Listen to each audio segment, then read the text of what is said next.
এই সেই বেলি ব্রিজ, এবং যা দিয়ে কিন্তু যান চলাচল আপাতত হবে স্বাভাবিক। সব ধরনের গাড়ি চলাচলের জন্য এই ব্রিজ কিন্তু এই মুহূর্তে তৈরি। যদিও বা পূর্ত দফতর যেটা জানাচ্ছে যে তারা কিন্তু গত সারা রাত ধরে এই ব্রিজের এক প্রকার প্রহরায় ছিলেন। তবে সেই ক্ষেত্রে তোমাকে জানিয়ে রাখি, জলস্তর খানিকটা বৃদ্ধি হওয়ার কারণে কিন্তু যান চলাচলে হ্রাস টানা হয়েছিল গতকালের রাতে। শুধুমাত্র জরুরিকালীন ভিত্তিতে যেই যানবাহনগুলো চলাচল করে সেই সব যানবাহনগুলোকেই অনুমতি দেওয়া হচ্ছিল। তবে আজ সকাল থেকে কিন্তু পরিস্থিতি একেবারে স্বাভাবিক। সব ধরনের গাড়ি এই ব্রিজ দিয়ে এই মুহূর্তে যাতায়াতের অনুমতি রয়েছে। আমাদের সাথে এই মুহূর্তে রয়েছে পূর্ত দফতরের সড়ক বিভাগের আধিকারিক, আমরা তার সাথে খানিকটা কথা বলে নেওয়ার চেষ্টা করব।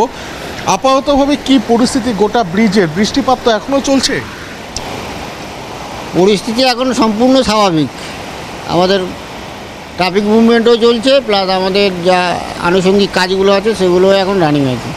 গতকাল কি সাময়িকের জন্য হ্রাস টানা হয়েছিল যানবাহন চলাচল? গতকাল সাময়িকের জন্য হ্রাস টানা হয়েছিল, কারণ পাবলিকের সেফটির দিকটা আমাদের বেশি নজর রাখতে হবে যাতে কোনো কিছু না দুর্ঘটনা ঘটে। তার জন্য সাময়িক ট্রাফিক বন্ধ করা ছিল। আপাতত পূর্ত দফতর কি সারা রাত প্রায় পৌঁছাচ্ছে? পূর্ত দপ্তর সারা রাত, পূর্ত দপ্তরের ইঞ্জিনিয়াররা সারা রাত ছিল এখানে, এবং এজেন্সিরও লোকজনও সবই ছিল। আমরা সারা রাত মনিটরিং করেছি। আপাততভাবে কি আশঙ্কা করা যাচ্ছে?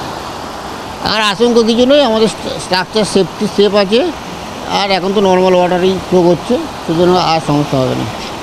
একদমই মণিময়, যেটা সবথেকে বড় বিষয়, আশঙ্কা কিন্তু আর নেই। দুর্যোগের যে কালো মেঘ সেটা কিন্তু এক প্রকার কেটে গিয়েছে। কাজেই সেই জায়গায় দাঁড়িয়ে যান চলাচল স্বাভাবিক এবং স্বস্তি ফিরছে এই দুধিয়া সংলগ্ন গোটা এলাকায়। মণিময়, ধন্যবাদ পার্থ।